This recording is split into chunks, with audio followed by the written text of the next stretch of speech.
मैं माननीय सदस्य ने एक बात रखी है कि देश के प्रधानमंत्री जी से हमारी कोई चर्चा हुई और इन्होंने शेयर के माध्यम से बड़ा अच्छा पॉइंट रखा है। इन विचारों की तो चर्चा होती नहीं है। ये तो हमारे राष्ट्रीय आपदा के प्रस्ताव से ही किसी के मुंह से शब्द ना निकल जाए उससे घबरा रहे हैं कि राष्ट्रीय आपदा भी नहीं निकाल रहे हैं। मैं जितनी भी चर्चा सुन रहा हूं उसमें ये नहीं कह रहे कि राष्ट्रीय आपदा घोषित करना नहीं करना। हम चाहते हैं कि प्रदेश हित में आप इस जो हमारा प्रस्ताव लाया है इसको अगर आप राष्ट्रीय आपदा घोषित करने में आपको संकोच क्यों हो रहा है, क्या हिचकिचाहट है? अगर आप इसको करते हैं तो ये नहीं है कि हमारे संकल्प से वहां राष्ट्रीय आपदा घोषित हो जाएगी। हम उसको परस्यू करेंगे, उसको हम बात को मनाएंगे और उसमें कोशिश करेंगे। अब मैं चाहूंगा कि आप एक देश के प्रधानमंत्री को ये चिट्ठी भी जरूर लिखिए कि जहां हम घर के लिए 1,30,000 देते हैं उसको 10 लाख रुपया मिलना चाहिए, कच्चे घर को 4,000 की जगह हमारे को इतना लेना चाहिए। हमने ऊर्जा नीति में बदलाव किया, हमने सोलर पावर में बदलाव किया, हमने भविष्य की जो ऊर्जा नीति है उसको लेके बदलाव किया। Green hydrogen, green ammonia, renewable energy, solar power projects, हम उस दिशा में जा रहे हैं। हमने कहा कि हमारे जो कोई बात नहीं, आपकी तरह ड्रीम प्रोजेक्ट नहीं बनाएंगे कि मेरा बल वाला एयरपोर्ट ड्रीम प्रोजेक्ट है, पूरा पानी आ गया उस बल में है। हमारा कोई ड्रीम प्रोजेक्ट नहीं है, हमारा जनता का ड्रीम हमारा ड्रीम है। तो इसलिए मैं आपको कहना चाहता हूं कि अध्यक्ष महोदय, हम आपको इस मंच के माध्यम से इस सदन में, इस सभागार में ये आश्वासन देना चाहते हैं और ये भी कहना चाहता हूं मैं माननीय सदस्य को, पावर प्रोजेक्टों में हम हिमाचल के हितों को नहीं बिकने देंगे। हिमाचल के हित और अधिकार हम सुरक्षित रखेंगे और जो हमने कहा है उसको करके बताएंगे। इस दृष्टि से हमारी सरकार कार्य कर रही है।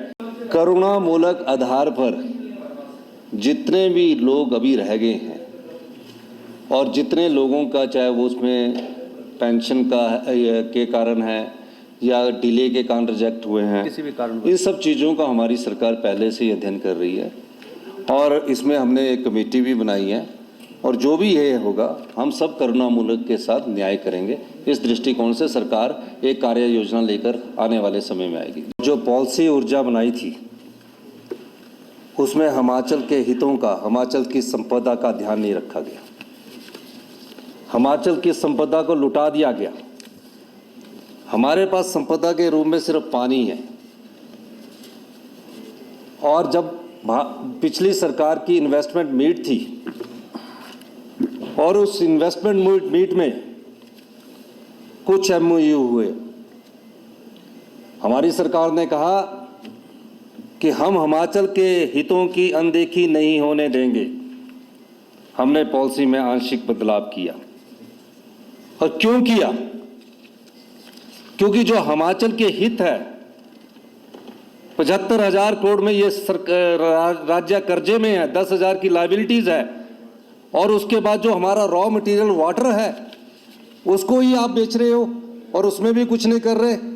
और किस प्रकार के समझौते हुए? हिमाचल के हित बेच दिए गए। आने वाली भविष्य की जो पीढ़ी है उनको कुछ मिलने वाला नहीं है। मैं बेचने का पहला फार्मूला बताता हूं आपको। रिप्लाई MOU साइन हुआ इन्वेस्टमेंट मीट में, MOU साइन हुआ अध्यक्ष महोदय इन्वेस्टमेंट मीट में, और पब्लिक सेक्टर उपक्रम को, ये तो मैं बिजली से संबंधित बोलूंगा, पब्लिक सेक्टर उपक्रम जो है SJVN और हमारा NTPC, क्या किया आपने? मैं आपको बताऊं, आपने धोला सिद्ध, लूरी और हमारा सैंज, तीनों प्रोजेक्ट में जो 12% फ्री रॉयल्टी मिलती थी उसको क्लोज को हटा दिया। ये बेचना नहीं हुआ। माननीय अध्यक्ष महोदय, कैसे बेचा? No interruption please. सार्वजनिक उपक्रम है, हमने नीति में परिवर्तन किया है और हमने नीति में परिवर्तन करके हम आपको इनको, आप ये सुनिए, अभी क्वेश्चन का आंसर सुन लीजिए। पहले 10 साल में चारों प्रोजेक्ट और जो भी प्रोजेक्ट हुए, पहले 10 साल में हिमाचल के सरकार को, हिमाचल के लोगों को 4% फ्री पावर मिलेगी। 10 से 25 साल में मैं लिख लेना 10 से 25 साल में, जब 10 साल पूरे हो जाएंगे तो 25 साल में 8% फ्री पावर मिलेगी, 25 से 40 साल में 12% पावर मिलेगी। हम तो रहेंगे नहीं, उसके बाद और देखिए 40 साल बाद बोला कि वो प्रोजेक्ट आपको वापस नहीं आएगा, वो प्रोजेक्ट हमारे लाइफ लॉन्ग चलेगा, आप हमसे मांग नहीं सकते, आपको सिर्फ 25% फ्री पावर दी। ये काम इन्होंने बेचने का किया और हमने क्या किया उसमें आंशिक बदलाव के बाद। अमर उजाला अब आपके टीवी पर भी। अपने स्मार्ट टीवी पर YouTube पर सर्च करें अमर उजाला, चैनल सब्सक्राइब करें और देखें ताजा खबरें, वो भी HD क्वालिटी में।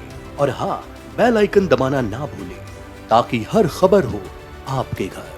अमर उजाला, निष्पक्ष, निर्भीक, निरंतर।